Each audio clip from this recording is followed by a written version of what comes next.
Olá, vamos começar então o nosso lindo canal Catarina Equilibrada?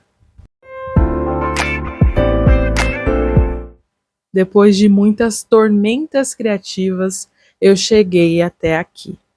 E eu entendi que me expressar através de uma marca, de uma empresa, de um projeto, não seria suficiente para o meu lindo senso artístico de opinião, de pensamentos, e tudo isso criou um conflito interno muito grande dentro de mim. Sentimento de que estava faltando algo, esse sentimento de, mano, isso não tá te preenchendo, não é suficiente. E aí, quinta-feira passada, né, hoje eu tô gravando na segunda, eu fui gravar um podcast falando sobre começar antes ou depois do carnaval. E ali eu estava falando sobre perfeccionismo, sobre o nosso querido Glauber Rocha, sobre o Kung Fu Panda e o que isso tudo tem a ver com a gente aceitar o nosso jeito diferente de fazer as coisas e não tentar se enquadrar em nenhuma caixa aí que colocam a gente, o padrão, sabe? O nicho, né? E aí eu entendi, principalmente ontem, que me deu a louca às 5 horas da manhã.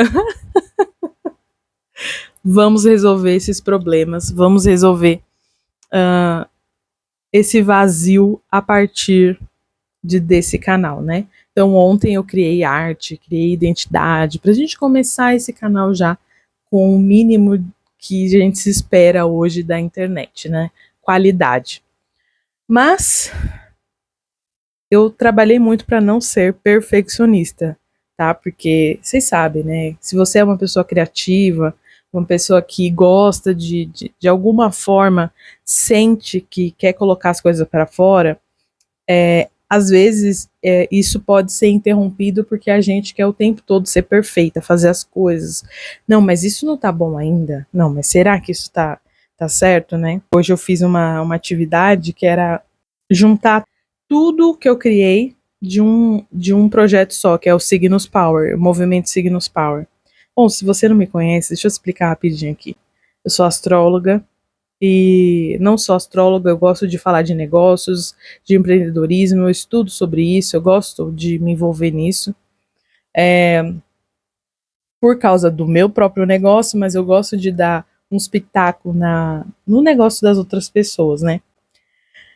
E aí, eu passei um tempo, então, estudando sobre astrologia, me aprofundando em tudo que eu estava criando ali, criando um método que não é igual dentro da astrologia, que é diferente, né, dentro do mercado. Então, até um conceito diferente, uma explicação. Então, isso levou um tempo, né?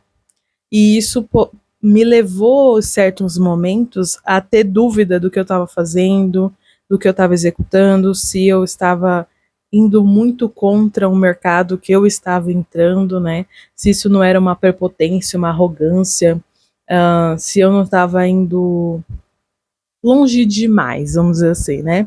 E nesse processo, então, eu criei mapas, criei um conceito todo diferentão do game astral, né? Para explicar a astrologia e como ela se conecta com a nossa vida real, os eventos, enfim. E eu entendi, então, que depois disso, que eu tinha que estudar o cliente, porque o cliente não vinha só fazer um mapa, ele tinha outros problemas, então eu me aprofundei na questão emocional, né? Foi um dos processos que me ajudaram a explorar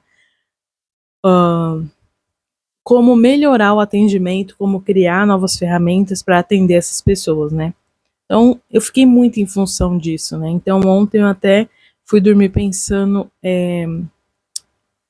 será que existe eu sem o trabalho, né? Porque eu estou dentro disso já há 5 anos. Em alguns momentos eu fico pensando, né? Quem sou eu? Onde começa a empresa, o meu trabalho, a minha profissão e onde começa eu, né?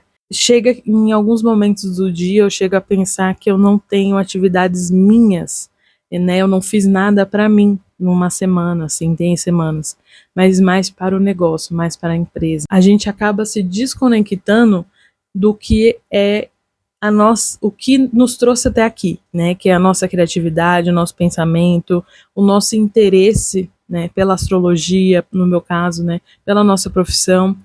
Inclusive ontem eu comentei num post de uma menina que ela estava falando que ela queria voltar a ser CLT, fotógrafa, ela era fotógrafa, ela queria ser fotógrafa CLT. Vou trazer esse texto aí pra gente, né, o que eu escrevi para ela, né, falando dos erros que a gente tem. Mas, resumindo, acho que em algum momento eu me perdi dentro disso tudo. E aí, esse espaço aqui, isso daqui que a gente vai fazer a partir de agora, eu acho que é uma das formas que eu senti de me reencontrar novamente, tá? Porque, tirando toda essa parte do perfeccionismo, eu sempre fui muito bruta, vamos dizer assim. Mano, vamos fazer, vamos acontecer, não sei o quê. É claro que eu tive altos e baixos, né? Emocionais. Então, do sentido assim, ai, não tá pronto, isso não tá bom. E de não confiar em mim, vamos ser sinceros, a gente não confia na gente, né? Então, talvez o perfeccionismo seja um sintoma de algo muito mais profundo, né? Que é essa questão de eu não confio exatamente no que eu tô criando, no que eu tô trazendo, eu fico insegura, eu tenho medo, eu duvido do que eu tô. Eu vou colocar para você aí um mood board que eu fiz de um monte de coisa que eu criei. Isso de um projeto só. E em nenhum momento eu senti que tava bom. Só que hoje eu até chorei, tá? Chorei porque eu falei assim, poxa, olha o tanto de coisa que você fez, que você criou, que você, sabe? Tantas nuances, né? E nesse famoso episódio perdido do meu podcast, eu falei desse perfeccionismo no sentido assim, por eu não achar que tava bom, eu desenvolvia 3, 4, 5 do mesmo produto ali do projeto que eu estava fazendo. Então eu tenho mapas de vários tipos de visualizações, né? Que hoje eu entendo que, nossa, maravilhoso, mas o sentimento na época era de isso não tá certo, isso as pessoas não vão entender, isso é avançado demais, acho que ainda não tá bom. E eu fazia outro, e eu fazia outro, e eu fazia outro. Eu tenho. O primeiro que eu comecei foi a Mandala Solar, né? Onde eu falava sobre o mapa de aniversário. E a gente tem os nossos 12 meses e tal, ótimo. Depois eu comecei a ver que, não, esse daqui tá demais, não, esse daqui não dá, não, vou fazer mais um. E aí eu fiz um de aniversário. Lá eu coloquei as fases, uma coisa mais estruturada, né? Depois eu criei o terceiro mapa, que foi o mapa do Sol e a Lua, e tinha um calendário, tipo, muito bonito, era bonito demais. Mas eu falei, não, isso daqui não vai vender, as pessoas não vão entender, isso é ridículo, não, joga fora. Aí, depois disso, eu desenvolvi mais 3. Um foi um mais conciso, onde eu só separava os signos, e ali colocava, né, a fase deles, enfim. Depois eu desenvolvi mais um outro. Eu colocava essas fases, só que de uma outra forma explicada. E depois eu desenvolvi mais um outro que é focado no Voe Junto, né? Que é também um conceito que eu trouxe, que eu tive essa inspiração lá na Bahia, em 2022. Mas eu vendi isso, eu coloquei isso para fora, eu divulguei isso, eu compartilhei isso com as pessoas, não da forma como eu deveria, porque eu duvidei de mim, muito, tá? Muito mesmo, tá? E isso, então, trazia esse perfeccionismo, né? Por que eu trouxe perfeccionismo? A Cris Gutierrez é uma mulher negra, maravilhosa, que eu tava passando no Instagram e vi o vídeo dela, e ela falando sobre o perfeccionismo, falando sobre, principalmente, perfeccionismo negro, né? Que nada tá bom, nunca tá bom, a gente tem que ser sempre um pouco a mais, a gente tem que colocar mais, além do que eu tô colocando. Porque nós somos negros, né? E aí a inferioridade, às vezes, eu não sei nem se é o entorno que coloca, né, a dúvida, ou se somos nós mesmos que duvidamos, né? Se a gente olhar a nossa família, minha avó, ela fez acho que até a quarta série, né? Minha mãe parou para trabalhar, ela também, sabe? Então você vem de uma família que não necessariamente, apesar deles serem extremamente inteligentes, sim, eu admiro. Minha mãe sabe coisa que misericórdia, nem quem estudou sabe. Mas ela terminou, tá na faculdade. Mas só agora, tá? Faculdade só agora, tá? Com 62 anos. Ou 61. Ai, não sei. Acho que é 61. Que eu tô envelhecendo ela falou. Enfim. E aí, então a gente tem uma dúvida ali. Existe será que está certo? Eu venho da escola pública, onde mal é mal eu entendi história. Para eu fazer astrologia hoje, eu tenho que entender o mínimo de história, eu entender os conceitos, entende? Então, tudo isso cria um sentimento, tá? E aí a Cris trouxe essa percepção dela, né, sobre esse perfeccionismo que a gente precisa ter para poder as pessoas não levarem a mal, né? Então, meu medo sempre foi sobre as pessoas vão me questionar, sabe? Eu me inspiro muito no Einstein. E aí o Einstein, ele tinha esse negócio de refutar, né? Cientista tem esse negócio de refutar. E eu, como uma pesquisadora dentro da astrologia, assim como eu me vejo, não só como astróloga, eu comecei a ver que, e se me refutarem? Meu Deus, não tá perfeito ainda. Eu escrevi até em algum lugar, eu falei, não tá perfeito ainda. Eu nem lembro mais, tá? Mas enfim, então esse caminho da perfeição ele fode muito a minha cabeça, tá? E provavelmente muitos criativos aí que têm os seus tormentos criativos, né? Deve viver, né? Outro dia eu tava lendo aí também, quero trazer esse vídeo, lendo a menina falando sobre cerâmica fria, tá? E aí ela tava explicando que ela quer criar cerâmica, mas ela fica com medo, ela fica, sabe, com um sentimento de será? Tantas opções, para que eu tenho que escolher uma só, né? Isso é uma questão. E aí ela acaba não fazendo nada, né? Então, esse perfeccionismo gerava, então, esse sentimento de, mano, melhor não fazer nada, sabe? Você esgota. Eu até tava conversando com a minha mãe sobre isso. A gente se esgota, sabe? De tanto pensar, tanto o que eu começo, por onde eu começo, e são tarefas que se acumulam, né? Porque se eu não faço isso, né? Aí vem as contas, sabe? Enfim, é uma confusão louca que provavelmente você que está me assistindo, se você sente, comenta aí nos comentários pra gente bater esse papinho lindo. E aí, com essa história do cinema, com a Fernanda Torres ganhando ou não ganhando o Oscar, né? Sobre o filme Ainda Estou Aqui e tal. E aí, domingo, eu conversando com um amigo que é jornalista e gosta de cinema e tal, estuda literatura, ele é super culto, o Marcelo. E aí, ele falou pra mim assim: que ele tinha escrito um ensaio, alguma coisa sobre o Ainda Estou Aqui. E eu já tava assim, de saco cheio de todo mundo falando desse filme, tá? E aí, ele mandou pra mim, né? E aí beleza, maravilha.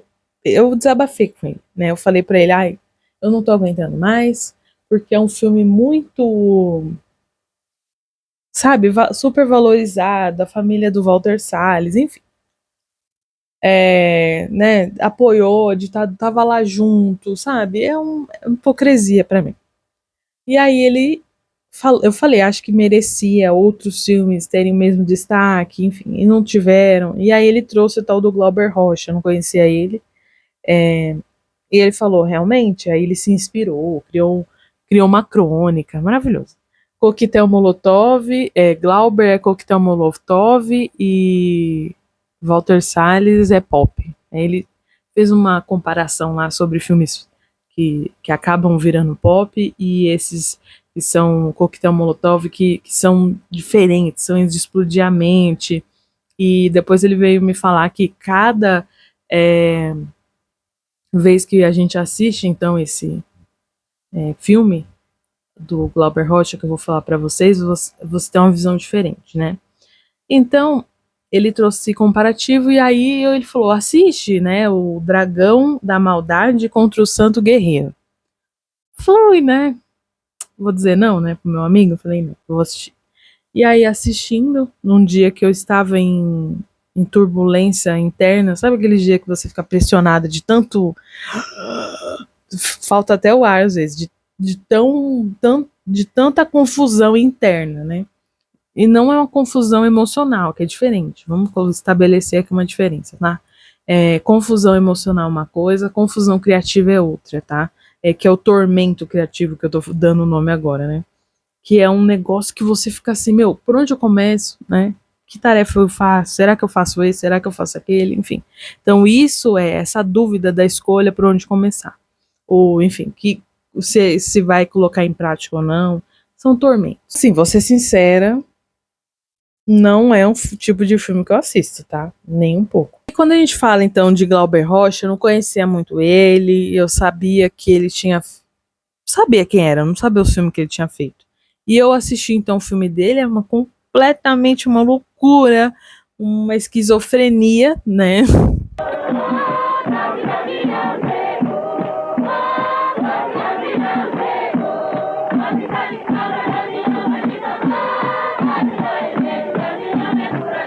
Mas assim, tipo, é muito doido, né? Ai, tem umbanda, tem política, tem sertão, tem cangaceiro, tem os enquadramentos, eles todos com a mesma roupa, né? Sendo que você sabe que são dias diferentes. Tem um santo, tem um cavalo, tem um senhorzinho, já traz ali uma crítica, né? Do momento ali que foi feito esse filme. E é interessantíssimo ver o quão confuso e complexo é o filme, né? Depois que você analisa, porque eu vou até colocar aí um áudio que eu mandei pro meu amigo falando sobre esse filme. E sobre o seu filme cult, é cult sim, né? Vamos, né, ser sinceros.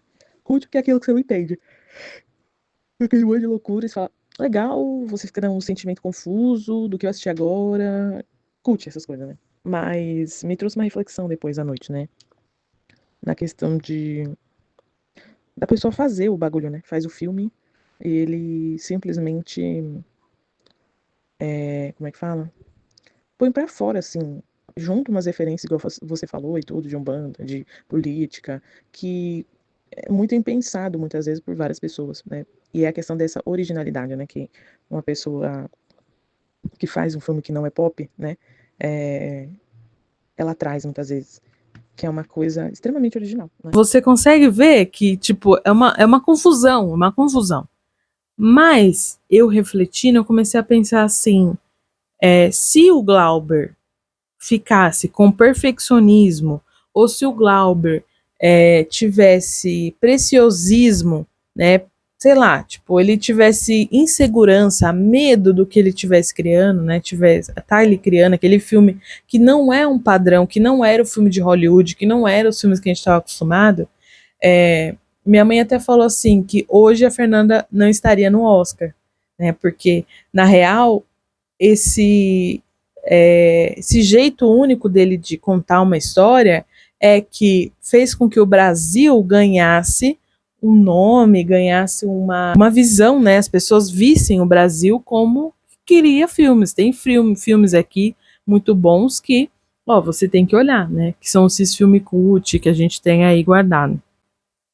E aí, esse conflito da originalidade que eu sinto e provavelmente você também sente, né, que a gente não coloca em prática e ficar duvidando de você o tempo todo, isso não vai te ajudar a colocar em prática ou colocar para fora, expressando esse tal desse filme que a gente está falando, né, que é um filme completamente maluco, né. Então, a régua dele, e se o Glaube tentasse se encaixar, ele provavelmente entraria nesse tormento criativo, né? E me parece que ele colocou isso e continuou fazendo, foda-se, ele só simplesmente colocou para fora, ele simplesmente se expressou, né? Expressou o que ele sentia, né? E pintou, enfim. e fez aquele filme, pintou, porque eu lembrei do, do Van Gogh. Vem, Van Gogh. Vem, Van Gogh. Eu gosto do Van Gogh, e aí é uma loucura ali expressa numa arte, né? E a minha mãe até brincou, hoje falou assim, se você não põe pra fora, se você não toma essa coragem de simplesmente bancar a originalidade que você tá ali querendo, né, fazer, enfim, você só vai ser vistos, né, depois que quando a pessoa morre, que os quadros são vistos, que a pessoa é reconhecida, né?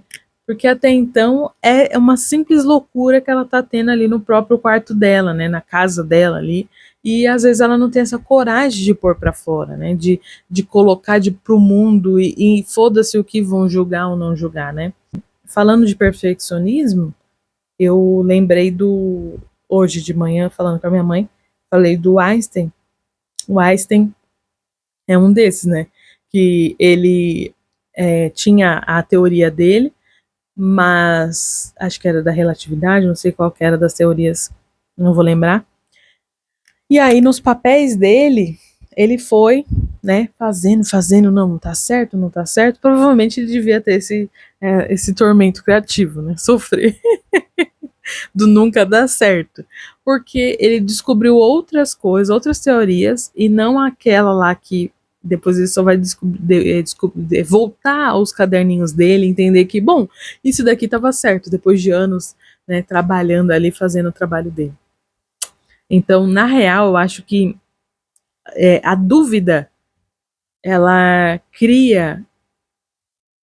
faz com que a gente acumule coisas que a gente vai criando por medo, não coloca para fora, por insegurança, né, do que vão falar, do que não vão falar, da insegurança da certeza do que você está fazendo. Por muitas vezes eu fiz os vídeos falando de tipo assim, eu acho que eu não tenho certeza do que eu tô falando, né, vinha esse sentimento. Eu duvidava muitas vezes, e por isso eu voltava lá na origem da astrologia, eu voltava dentro dos livros e tal, para que quando alguém fosse tentar refutar a minha teoria, ela não conseguisse, eu não tivesse medo de responder, né? Então, o Einstein, o meu medo de refutação de uma teoria vem muito disso, tá? Porque os físicos, teóricos, né, tem sempre alguém para refutar aquilo. E eu tinha que ter certeza do que eu estava falando. Eu sempre tive esse pensamento, mas chega num ponto que a certeza se torna medo, né? Não é necessariamente uma certeza. A certeza você já tem, você só tem medo de colocar para fora, né? E aí eu terminei de assistir e não entendi porra nenhuma, né? Aí eu falei pra ele, é muito cult esse filme, é muito a sua cara, não é muito a minha cara, né? Aí, beleza, o dia passou, eu fui assistir o segundo filme do dia. Pra acalmar, né, meu coração. Assisti Shrek. E aí o Shrek, assisti o Shrek 1, e ele fala ali, né, sobre a gente vê, né, todo esse o desprezo das outras pessoas, né, e o quanto ele se sente sozinho de certa forma, mas ele se faz, né, de uma casca de tipo, eu tô bem, tá tudo bem comigo, mas o próprio burro acaba expondo esse sentimento dele de não, eu quero realmente ter um amigo, eu quero ser aceito, eu quero que as pessoas me respeitem, né? Então existe esse sentimento, acho que dentro de mim. E provavelmente dentro de você e de outras pessoas também. Que a gente quer que as pessoas aceitem a gente, mas a gente é diferente, não é igual a todo mundo, né? E acho que o Shrek ele é excluído e colocado para fora por causa disso, porque ele não é igual a todo mundo. E aí, maravilha. Então, eu amo o Shrek, tá? Tipo, o 1 é o que eu mais assisto. O 1 e o Kung Fu Panda. Shrek e Kung Fu Panda eu assisto, Transilvânia também. E aí, depois do Shrek, então, terminei de assistir Shrek, assisti Kung Fu Panda. Então, você viu que eu não trabalhei muito, foi o ócio criativo que eu falo, né? É o momento que eu tiro para me recarregar. Então, eu desço até o limbo dos conteúdos para que eu possa renascer como uma fênix com novas inspirações e uma mente transformada. Que é aqueles dias de merda que a gente tem, né? E aí eu acabei emergindo com a reflexão que eu estou te trazendo agora. Bom, Kung Fu Panda que trouxe, então, outros pensamentos mais profundos, tá? Deixa eu até pegar meu outro celular, que tem aqui no meu diário, onde eu escrevi algumas reflexões sobre isso, sobre o filme. E algumas falas dos personagens, né? Assim, para começar, Kung Fu é maravilhoso, né? Kung Fu Panda, meu Deus do céu. Como pode um filme ser tão incrível? Cada vez que eu assisto ele, eu tenho uma reflexão diferente, tá? Depende do meu momento de vida. No começo do filme, eles descobrem que o Tyrone, ele é um grande lutador e ele vai fugir da cadeia que ele tá preso. Aí manda o Pato lá avisar na cadeia que ele pode fugir para reforçar a segurança. Aí o Messi Yang pega e fala para ele assim, ó: às vezes encontramos nosso destino pelo caminho que tentamos evitá-lo. E aí o Pato corre lá e chega lá na cadeia e a pena do Pato que ele mandou ir lá cai, né? Então o Shifu, por medo do Tyrone fugir, manda alguém para reforçar e é esse medo que faz com que o destino, né, se realize. O Pato volta e fala, ele fugiu. Aí ele fala assim, o Yang tá, né, ali como um mestre sábio que ele é maravilhoso. Ele fala assim, ó, a sua mente é igual a esta água. Quando fica agitada, não consegue ver claramente, mas se permitir se acalmar, as respostas ficarão claras. Então, o Shifu tá totalmente atribulado da mente, loucura. Aí ele mostra o pergaminho do dragão guerreiro. E aí, então, ele entende que, bom, vamos então achar o dragão guerreiro, que é ele que vai impedir o Tyrone de matar as pessoas, né? Porque o Tyrone é doidinho da cabeça. A gente se depara com o Paul. O Paul é um panda, que é filho de um pato, de uma lagarto, eu não sei o que é o pai dele, mas que cozinha, né? Ele cozinha ali e o macarrão, né, no restaurante. E é interessante porque ele fala muito sobre eu queria fazer tofu, mas meu pai fazia macarrão e ele não quis ali inovar, né? Tipo, ele não quis, né, colocar para fora aquilo que ele queria mesmo, o desejo dele. Ele simplesmente seguiu o que o pai mandou e tá tudo bem. E ele estava querendo que o Paul também seguisse o caminho da família, né, da nossa família. Mas na verdade o Paul tinha outro destino, né? E aí, enquanto ele está servindo macarrão, ele descobre que vão anunciar o tal do dragão guerreiro. E aí ele é apaixonado, né, pelos guerreiros e tal. Ele sobe correndo, né, para poder chegar no templo. Mas por ele ser muito gordo, ele não consegue chegar assim rápido, né? Então, quando ele chega, e ele teve que abandonar o carrinho de macarrão, né? Isso também para mim é marcante. Tipo, eu preciso abandonar isso que meu pai decidiu para mim e buscar algo que eu quero, que eu desejo, né? Chega lá e a porta já tá fechada do templo. E ele tenta de todas as formas entrar dentro do templo, né? Aí ele consegue. Enfim, os fogos de artifício, pula lá no meio, maravilha, incrível. Aí quando o Messi Yang aponta para ele, né, que ele é o dragão guerreiro, daí ele fala, o quê? É uma brincadeira? O que aconteceu? Quem é o dragão guerreiro, né? Então ele nem acredita que ele poderia ser o dragão guerreiro, né? Porque, enfim, ele não tem o corpo, ele não tem o biotipo, né? Ele não tem a agilidade, movimento dos guerreiros, né?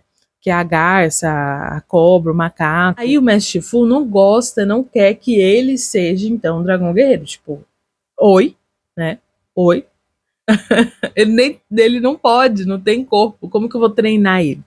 E aí o mestre Ang fala, você tem que treinar ele. É ele que vai ajudar. Só que ele é humilhado, ele passa um dia de merda, todo mundo falando que ele não consegue, que ele é um imprestável. Depois que todos os guerreiros que ele gostava humilhar ele, aí ele vai então comer no pessigueiro, que é muito interessante essa parte. O mestre Yang fala com ele, né? Chega lá e ele tá comendo pêssego. Aí ele fala: desistir ou não desistir? Fazer macarrão ou não fazer macarrão? Aí ele fala o ditado. Diz o ditado: o ontem é história, o amanhã é um mistério, mas o hoje é uma dádiva. É por isso que se chama presente. E ali essa frase tocou em mim, viu? Até arrepia. Tocou em mim. Aí eu fiquei assim falando, cara, é mesmo, né? Às vezes a gente fica tão preocupada com, mas eu fiz e não deu certo, e vem esse sentimento, mas se eu fizer, eu vou falhar de novo. Será que eu vou dar conta? Será que eu não vou dar conta? E esse será, o que será, né? Então a gente começa a música. Me escorreu uma lagriminha bem no cantinho nesse momento. E ali me deu um estalo, né? Fazendo um parênteses aqui bem bonitinho, eu tô fazendo uma coisa que chama 29 True, tá? É um programa que eu desenvolvi, onde a gente passa 29 dias falando a verdade.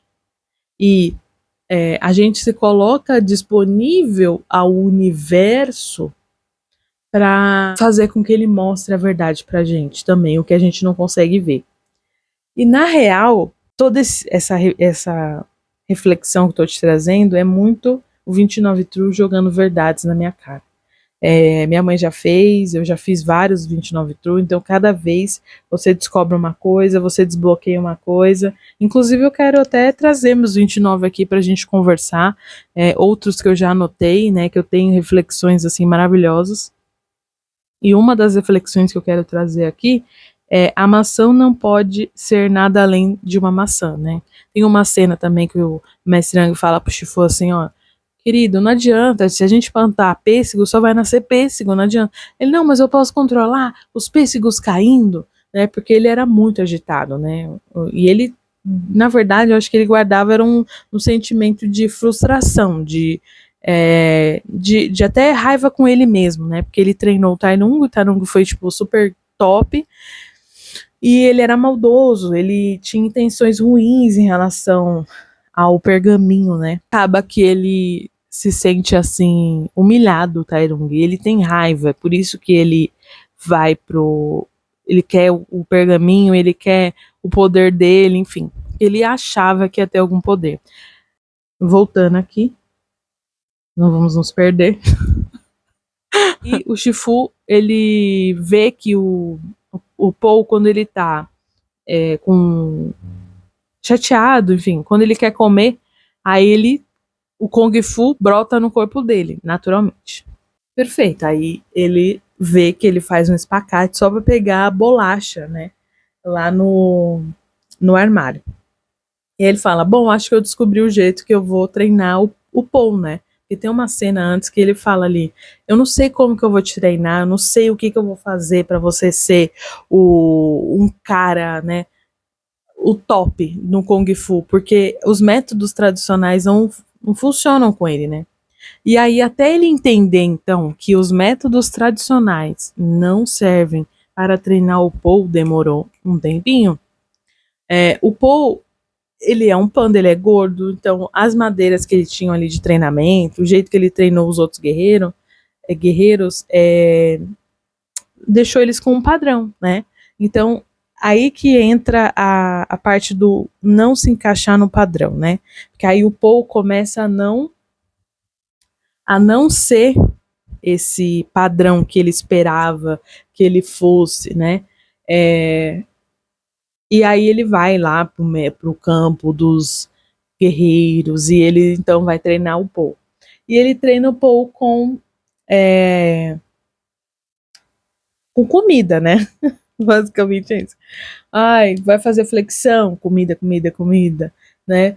E aí, enfim, o Paul volta treinadíssimo, super rápido. Não vamos entrar em questões aqui de tempo, né? Porque, né? Como que ele ficou tão rápido assim não faz sentido. Mas ele então completa lá a missão, tá? Volta e ele então ganha o pergaminho do guerreiro. Só que quando ele abre o pergaminho, é uma folha dourada que mostra a carinha dele. E aí ele ficou assim, é só isso, né? O pergaminho. E descobriu que sim, né? Que era só isso. Maravilha. Aí ele fica com medo, porque o Tairung tá vindo, né? Todo mundo sai correndo, evacuam toda a cidade. Aí ele desceu, foi lá falar com o pai dele. Aí ele falou: "Ai, que bom que você voltou, pô, que bom que você desistiu daquele sonho, né?" Fala: "Eu acho que você tá pronto para ouvir qual é o ingrediente secreto." E ele fala: "Não tem ingrediente secreto." E aí o povo fica assim: "Oi? Então o senhor falou que a sopa sempre teve um ingrediente secreto. Agora você tá me falando que não tem um ingrediente secreto?" Aí ele falou: é isso mesmo, não tem." Imagina a frustração do garoto, né? E aí ele entende, então, que, na verdade, ele é o ingrediente secreto, né? O dragão guerreiro é ele, é a própria pessoa. Maravilha, o Tairung chega, luta com o Tiefu, bate nele, arrebenta ele, não sei o quê. Aí o Paul chega lá e vê o Tairung. Aí pega, não, porque eu quero o pergaminho e quer tomar o do Paul. E o Paul vem de um jeito, tipo, muito Zé Bobo, né? Muito João Bobo, batendo com ele com o braço, com a barriga. E o Tairung, mano, como é que pode, cara? O cara tá me batendo, o cara tá me, né? Tipo, dando um pau. E, na real, o próprio. O que eu entendo ali, né? A reflexão que veio. É que o Paul tem o jeito dele de lutar. O Paul tem o jeito dele de expressar, né? Na luta, que não é igual ao jeito que ele e os outros foram treinados. É um jeito único, original, que ninguém consegue imitar, né? Ele luta com o coração dele de verdade, né? Então, resumindo aqui pra gente fechar, pra mim é assim, o perfeccionismo, ele cria esse sentimento de não tá bom, mas se a gente olhar mais a fundo, a perfeição é algo inalcançável e a gente está tentando controlar algo que é quase impossível de acontecer. E o que vai contra de um pensamento que eu tenho, que muito das coisas que a gente cria, né? Os artistas falam muito sobre as musas, né? Que ajudam a criar. É que, no meu ponto de vista, macumbístico, que eu sou um bandista, espiritualista, eu acredito que muito do que a gente cria já está criado.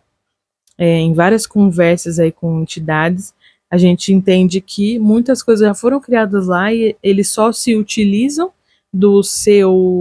da sua disponibilidade de colocar em prática para materializar algo que já foi criado, né? Eu brinco que o chat GPT é esse cara que você não sabe quem é que escreveu, tipo, entendeu? É, eu falo, olha mãe, olha aqui, ó, parece até que foi escrito em outro lugar. Tipo, ele me ouviu falando, não tô entendendo. Ele traz coisas de outro plano, né? Vai contra, então, essa loucura de controle, de a gente, tipo, ai, se eu não fizer desse jeito, não vai dar certo.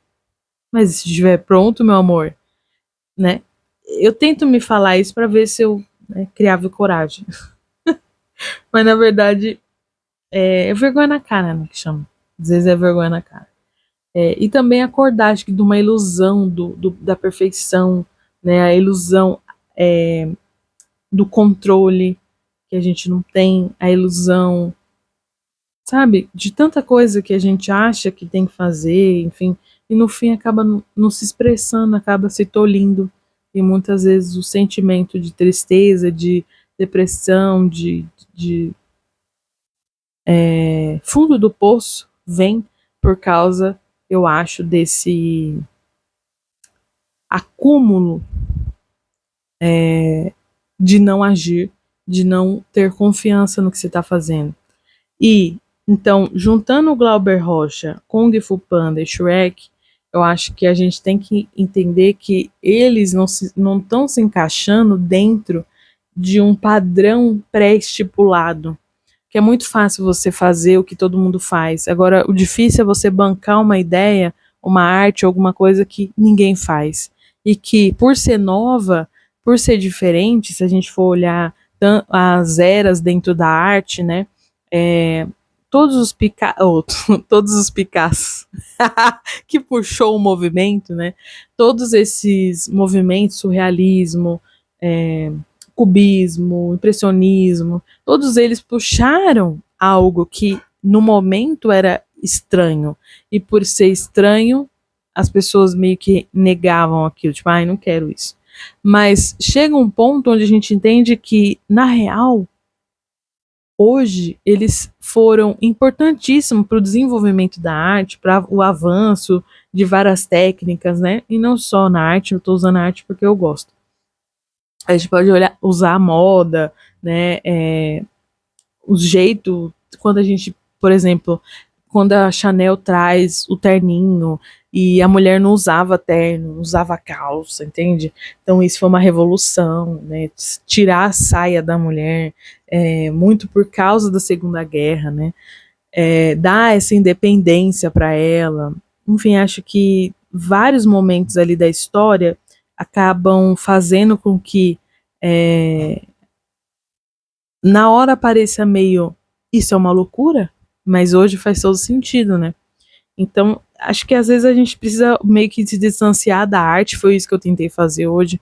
Eu quero gravar um vídeo falando sobre isso, né? Que é essa questão de se distanciar da arte e ver que o quanto você criou, né? E trabalhar essa questão de autovalorização que a gente não faz assim diariamente. Às vezes, quando a gente está criando, parece que eu criei um negócio hoje, criei uma coisa no mês passado, mas em 5 anos eu criei muita coisa.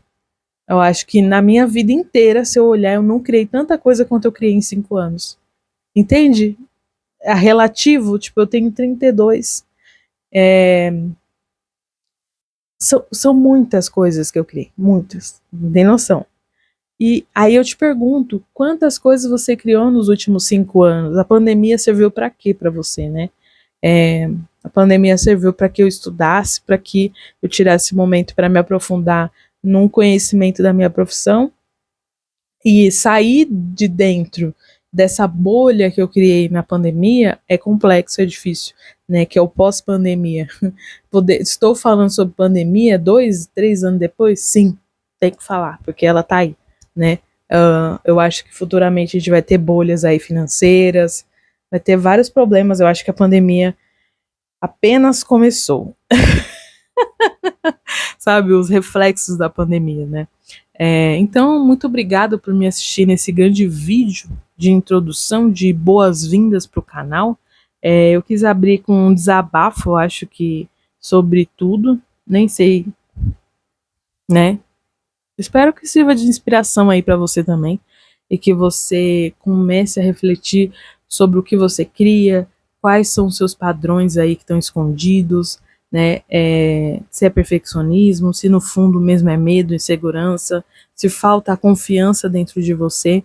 Eu acho que ontem falei muito sobre confiança, né? Tipo, foda-se, eu depois vou fazer um vídeo só falando disso, tá? Muito obrigada, um grande beijos e até o próximo vídeo.